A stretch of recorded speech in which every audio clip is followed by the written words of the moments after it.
Today I want to talk to you about a plant that you might see in the landscape that is an early flowering shrub. This is known as black jetbead.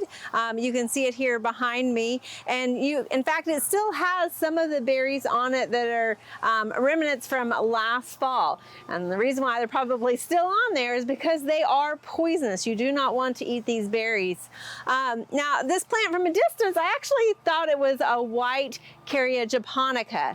Now, it is similar and it is related to Carya. They're both in the Rosaceae family. Some of the similarities are that they both have a serrated leaf that is now emerging because they are both deciduous shrubs.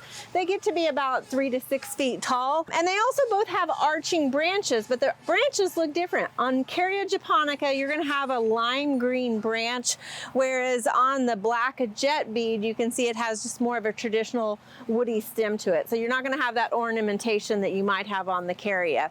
The other difference is the flower on our jetbead here actually has 4 petals as opposed to the single flower that has 5 petals on the Carya.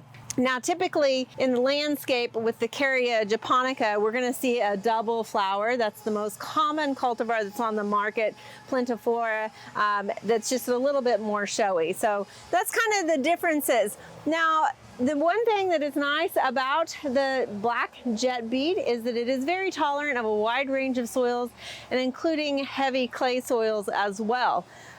It also is very well suited for urban environments, but again, be careful with that because those berries are poisonous and you don't want to eat those. The other thing that is kind of a little bit part of the reason why it maybe is so tolerant of soils, and the thing to be forewarned about is that it can be invasive.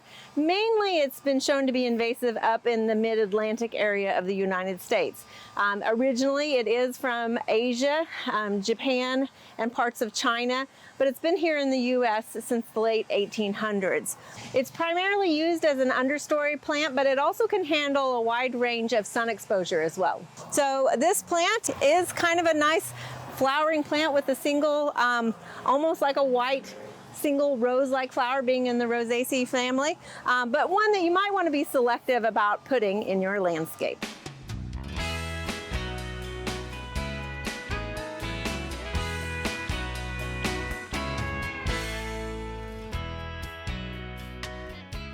We hope you enjoyed this video as part of our Oklahoma Gardening YouTube channel.